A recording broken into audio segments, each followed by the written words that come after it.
So Caleb, Yeah. tell me why, at least in my mind, probably not in my mind only, but why Americans are bad in geography?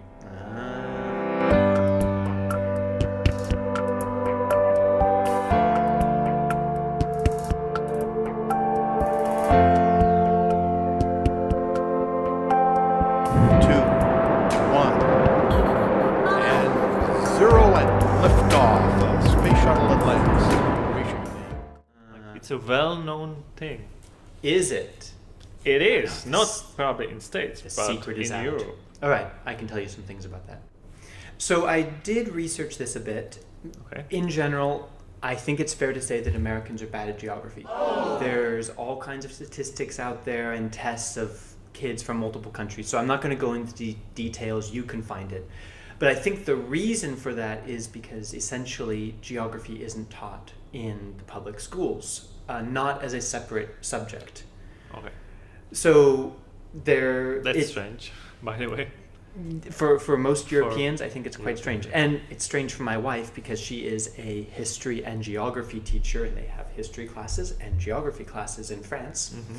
But we try to include it in the history classes and in something called social studies, which could also include civics, some economics, some like life skills. It's a lot of different things all mixed together, and the teacher basically decides how much time they want to spend on geography, which usually isn't a lot because this has been going on a long time, and already the teachers in their studies did not find geography to be very interesting.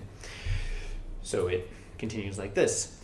Basically, most American students are never put in front of a map, besides a map of the United States. They're never put in front of a map and said, okay, you need to memorize the names of these countries, the capitals, the rivers, and things like this. Well, I always hated the blank test that you have to fill all the rivers, not countries, but rivers and everything. Now, there are exceptions because each state in the U.S. determines its own curriculum for the public schools. So there are exceptions, but I would say most Americans aren't asked to memorize things outside of the United States. And the geography that we do is usually focused on the United States because, let's face it, it's a really big country.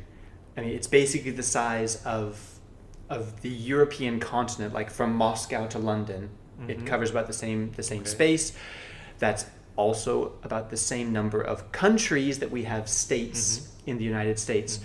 So as citizens of the United States, it's much more difficult for us to learn our own geography than it would be for a Czech to learn Czech geography, and then you can look at international geography because it's much closer to you. You know, this is fair to say, right? It is fair. Yeah. But I think there's very little attention given to geography outside of the US. One, because it's big and it's already a lot to learn, but two, because it's not really seen as being that useful. And I do think, correct me if I'm wrong, but I think most people actually learn geography when they need it or when they travel. Yeah, that's correct. So even in systems where there is geography education and it is seen as being important, I think still most students don't really learn where the countries are, where the capitals are, where the rivers are, unless they go there. And this was definitely true for me. Like, as an example of how bad Americans are at geography, like when I was 20, I took my first trip to Europe. Before planning that trip, I probably could not have told you where was France and where was Germany. When I was 22, I remember I was in the Czech Republic and I had a Czech girl tell me that she had lived for 3 years in Canada. And I said, oh, where? And she said, Ottawa. And I said, oh, I've never heard of that. You never? I had never heard of it. And she said, it's the capital of Canada. And I felt like a stupid American because I had never learned the capital of the closest country. So this is bad, but now that I've traveled, I've learned the importance of geography. And when I travel somewhere, I learn where it is, and I learn about the neighbors, and I learn about the environment. But still, the places that I haven't traveled to are a little bit fuzzy. Like, I'm hoping you won't ask me any questions about Central America, for example. So definitely for Americans, because they're in a big country and because there's so little emphasis on geography, it's worse than most other developed countries. Mhm. But I would say students everywhere don't learn a lot. Let's take Africa, for example. If I was going to ask you to point out some countries in Africa, you would probably be just as Yeah, I bad would be as probably. any American student. I would be probably a little Yeah. bit better on that, but Maybe a just little bit. just Just a little bit, yeah. because I'm good at guessing. Right. But even though Africa as a continent is closer to you than the United States, Mhm. this is the Sure. last irony that I want to point out, is Mhm. because most of the world learns something about American geography, Mhm. but Americans don't learn about the rest of the world, Yeah. it does make America's ignorance look worse, because the rest of the world says, oh, well, we learn about you, but you don't learn about us. But because it's the Looks superpower, that way. this is a bit imbalanced, Mhm. because to balance it, we would have to learn about all the countries, whereas most Asians or Europeans don't learn anything about Africa. You know. Mm. So this is what I would say. Yes, it's fair, but it's not the fault of Americans, Mm. I would say. And many of them are curious. They want to learn. They just haven't been given like a reason to really memorize. Or But you the know, if opportunity. you are not the biggest country, you will always learn about the biggest country, like Right. the most important. Right. Not the biggest, but Yeah. the most important one. And in bigger countries, I've noticed this also about China, Russia, Brazil. These students, they spend more time learning about the geography of their own country because it's complicated. Mm-hmm. And then they have less time to learn about the other world. Whereas small countries, like, Mhm. okay, it's pretty quick to learn where are the major cities, and then you kind of look outside of the borders. So I think it works like this. But it's something that's really important because mistakes in geography matter.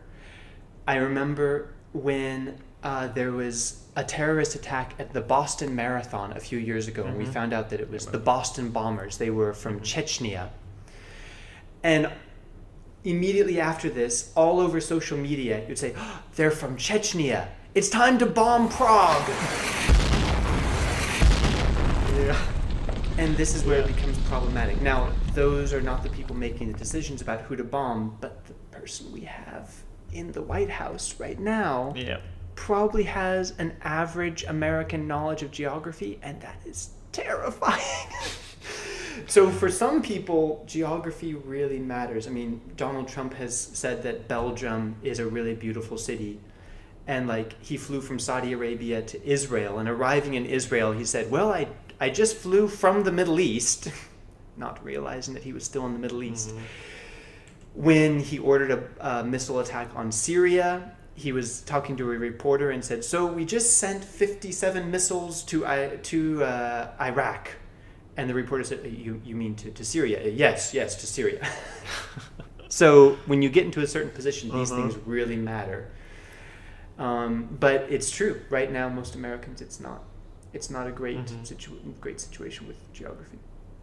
Okay. Yeah, I've found it to be really important. It's not just about memorizing names on a map. It means that then when you learn things about history or current events or language or politics, it helps you actually connect that to a real place instead of just some name of some place that's floating out there disconnected from the physical world. When you know geography and you can place it on a map, it really starts to help piece the world together and make more sense of things. So it's really something foundational that we are missing out on. Okay. Right. If you have any more comments, what kind of geography study did you do in school, and do you think it's important or not?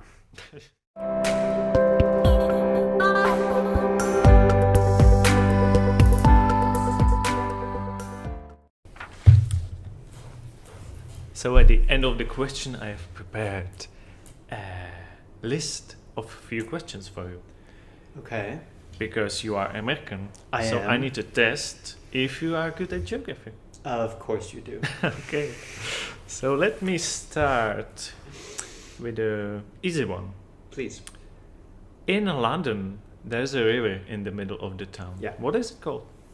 Wet. No. The Thames. Yes. The Thames River. Correct. Correct. Second question. Okay. Which continent Tunisia lies on? Africa. Right? Yeah. Another. Good.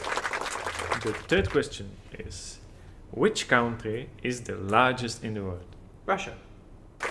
You didn't think Geographically. it's- Yeah. Geographically. You okay. didn't think Not- you didn't think it was US? No. No. No.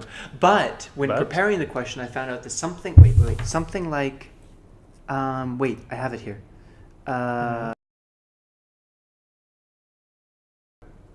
Yeah. 9% of Americans who were surveyed thought that the United States was the largest country in the world. Yeah. But I'm not one of them. But you're not one of them. No. Okay. The It's fourth not question. even the second largest country in the world. Canada is the second. Yeah. If you count including Canada, then it is. Then the fourth question is, how big is the population in China? I believe it's now 1.4 billion. One would be enough. Over one. Good enough over one. But I think it's about 1 and 20 something. I think I'm closer. 1 billion to You think 1.2 100. billion? 2.6 or something like that. I think You can check I think it's closer to 1.4. Yeah, Yeah. check it. Wait for it. Wait, I'm offline. Hopefully we We'll are fact- online. Fact check that at home. Is it closer to 1.2 or 1.4? And tell us in the comments. Or if you are Chinese citizen, please count and let us know. Get back to us after you've counted everyone. Get back at us. We will probably not be here anymore, but And probably the number will be higher at that point, most likely. okay. What else can we do? All right, good. And the last fifth question is. And the last question is. It could be a tricky one. It's on your continent. So tell me, what language people speak in Brazil? Portuguese. Yeah, correct. These are the hardest questions you have? Come on. It's not the hardest, but I think these questions, tell me if I'm wrong, but did you know the answer to all these questions? Yes. Like Caleb did? So done. Hey, did you know all the questions? Yeah, let us know in the comments. And see you next time.